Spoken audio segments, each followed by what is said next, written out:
Assalamualaikum warahmatullahi wabarakatuh. Sobat, jumpa lagi bersama saya Titi Anggraini. Kali ini kita akan kembali membahas trivia pemilu, hal-hal ringan di seputar pemilu tapi menarik.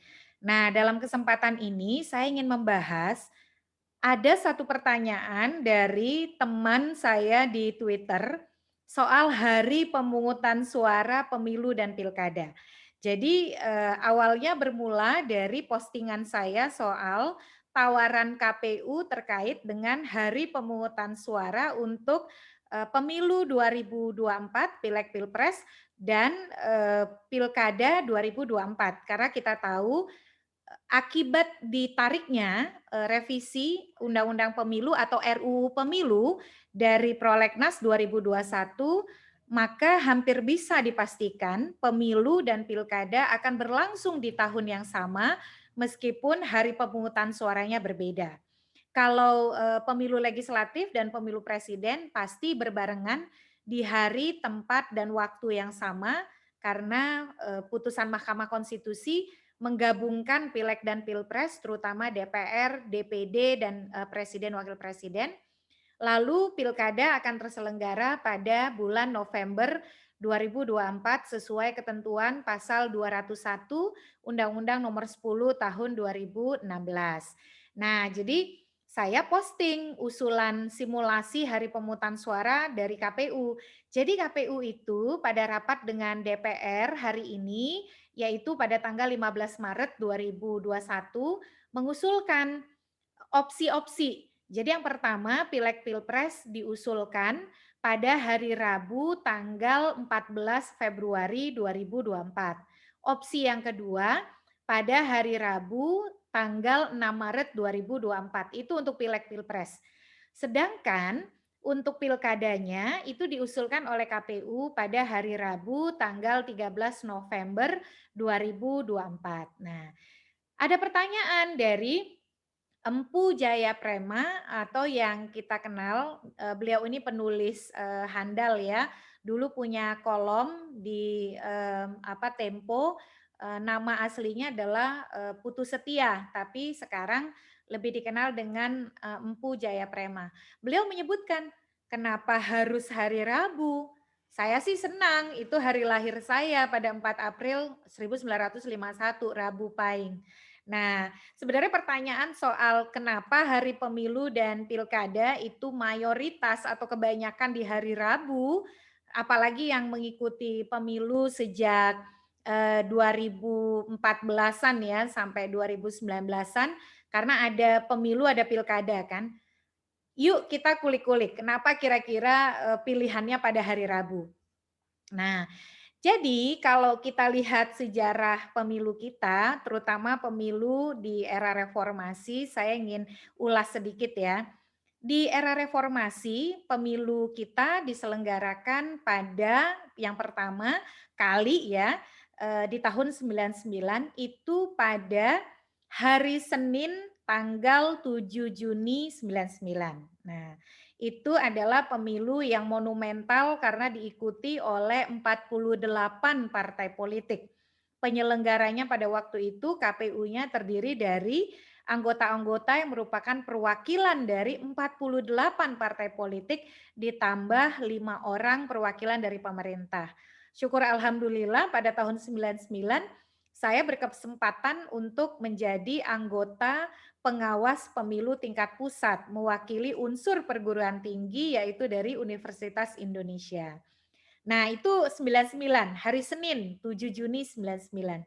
Di 2004, 5 tahun berikutnya, pertama kali kita selain pemilu legislatif juga memilih presiden secara langsung, meskipun belum serentak ya, belum bersamaan. Nah, pada 2004, harinya masih konsisten. Pemilu legislatif diselenggarakan pada hari Senin tanggal 5 April 2004. Lalu pemilu presidennya itu diselenggarakan pada 5 Juli tahun 2004 juga masih di hari Senin. Dan karena di 2004 itu ada 2 putaran, maka putaran kedua pemilu presidennya karena di putaran pertama tidak tercapai yang memperoleh suara 50% plus 1, maka diselenggarakan putaran kedua. Putaran kedua pemilu presiden 2024 itu diselenggarakan pada tanggal 20 September 2004 dan itu masih di hari Senin. Jadi kita melihat keberlanjutan ya dari 99 sampai 2004 itu pemilunya selalu di hari Senin. Nah, bagaimana dengan 5 tahun berikutnya tahun 2009? Ternyata pada tahun 2009 di pemilu 2009 sudah mulai ada pergeseran hari. Pemilu 2009, pemilu legislatif itu diselenggarakan pada hari Kamis tanggal 9 April 2009. Waktu itu pemilu legislatif masih terpisah dengan pemilu presiden. Pemilu legislatif lebih dahulu daripada pemilu presiden. Nah, pemilu presidennya diselenggarakan pada 8 Juli 2009. Ternyata 8 Juli itu jatuh pada hari Rabu. Dan karena pada putaran pertama langsung diperoleh calon yang mendapatkan suara 50% plus 1, sehingga berdasarkan pasal 6A ayat 3, maka langsung ditetapkan menjadi calon terpilih dan tidak ada putaran kedua. Jadi waktu itu Pak SBY Budiono langsung menjadi calon presiden dan wakil presiden terpilih yang hari pemungutan suaranya Rabu 8 Juli 2009. Nah, tradisi untuk pilkada pemilu hari Rabu itu sebenarnya dimulai terutama pada 2014. Jadi walaupun sebelumnya ya pilkada DKI Jakarta itu juga hari Rabu yang tahun 2012. Jadi di 2012 itu pilkada putaran pertama di DKI Jakarta itu hari Rabu tanggal 11 Juli 2012. Hanya saja putaran keduanya tidak hari Rabu. Waktu itu kan karena tidak ada yang dapat 50% plus 1 di pilkada DKI, karena pilkada DKI ini pakai majority runoff atau two round system, sistem pemilihan 2 putaran kalau tidak ada yang memperoleh 50% plus 1. Nah, waktu itu karena tidak ada yang dapat 50% plus 1 di pilkada DKI Jakarta 2012, maka ada putaran kedua. Putaran keduanya ternyata jatuh pada tanggal 19 pada tanggal 20 September 2012 yang ternyata hari Kamis gitu. Nah, konsistensi untuk memilih hari Rabu itu dimulai ketika pemilu legislatif 2014 yang diselenggarakan pada tanggal 9 April, itu hari Rabu. Lalu kemudian pemilu presidennya itu juga diselenggarakan pada hari Rabu, yaitu 9 Juli 2014. Karena kita hanya ada 2 pasangan calon pada tahun 2014, maka tidak ada putaran kedua. Jadi Rabu 9 April 2014 untuk pemilu legislatif dan Rabu 9 Juli 2014 pada pemilu presiden. Nah, selanjutnya kan di 2015 kita ada pilkada serentak atau pemilihan gubernur, bupati, wali kota dengan skenario keserentakan hari pemungutan suara yang pertama kali akibat berlakunya Undang-Undang Nomor 1 Tahun 2015 yang sudah diubah beberapa kali. Pada tahun 2015, ternyata hari pemungutan suaranya juga jatuh pada hari Rabu, yaitu hari Rabu tanggal 9 Desember 2015.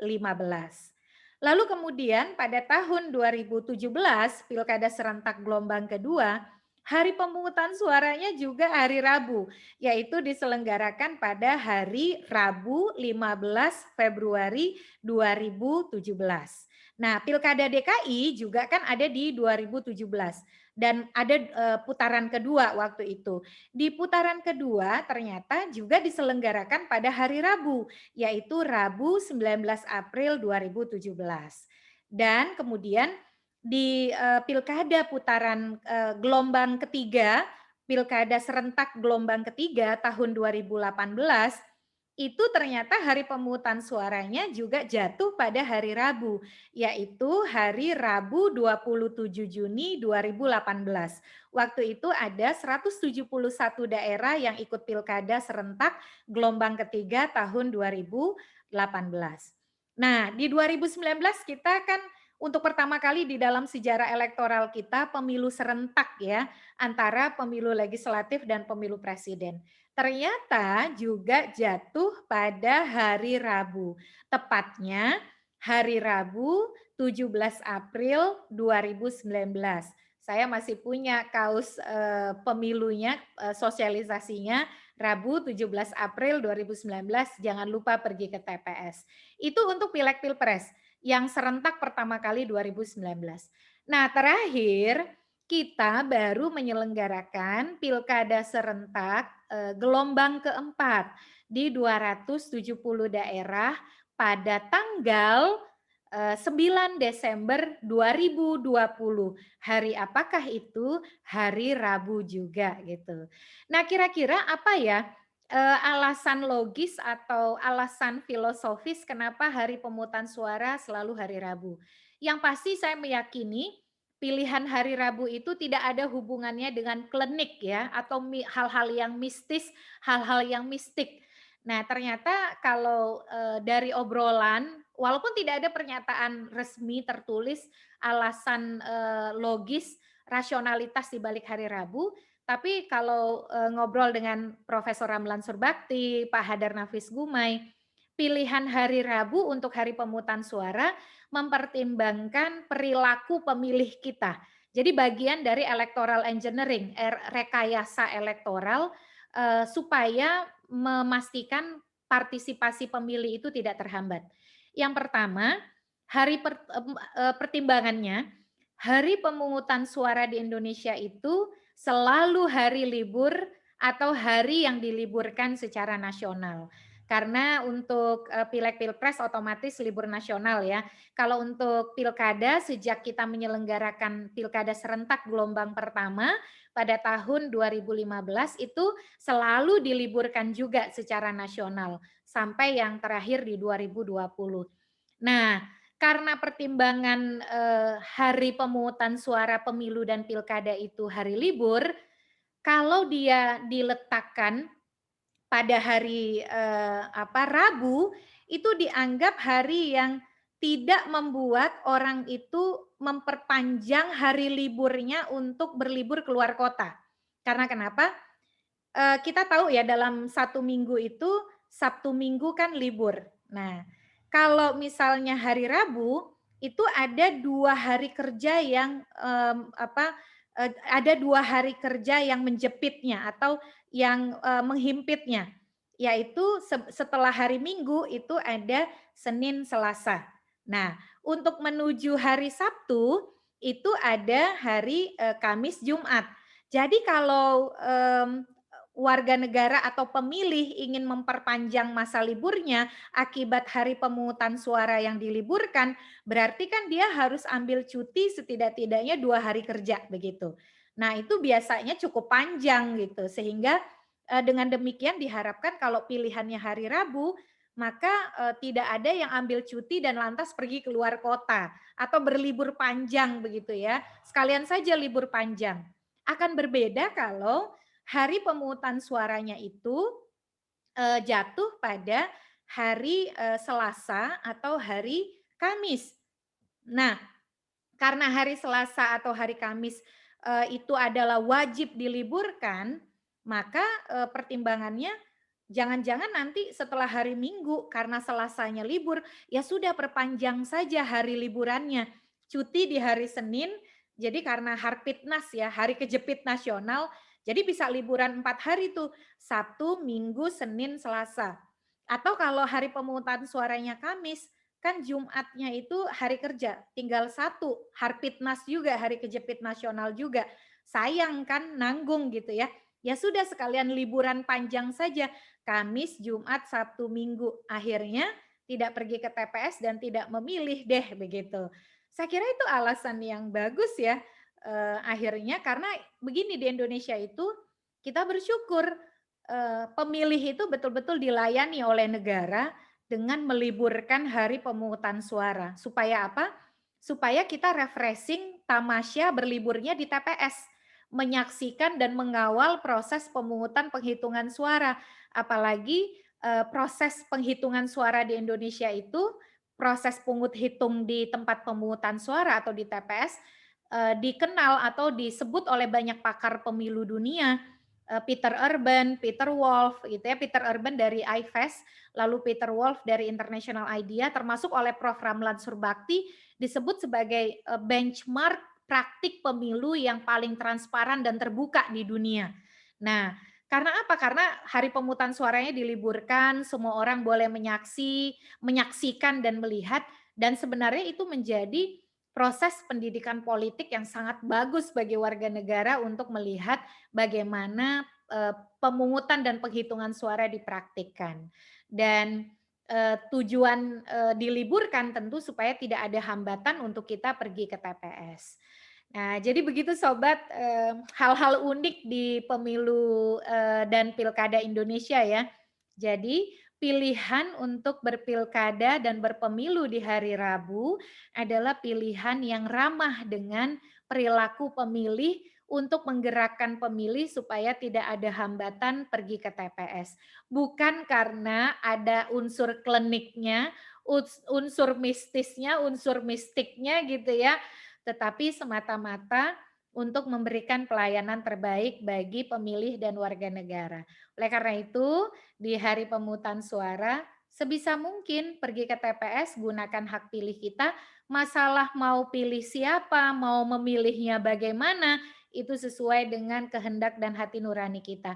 Tapi jangan sampai suara kita dicurangi, oleh karena itu kita jaga dengan menggunakannya di bilik pemungutan suara. Sampai jumpa di ulasan pemilu berikutnya di trivia pemilu, bedah buku pemilu, dan ulasan pemilu bersama saya Titi Anggraini. Semoga tidak pernah bosan. Kita ketemu lagi di kesempatan berikut. Assalamualaikum warahmatullahi wabarakatuh.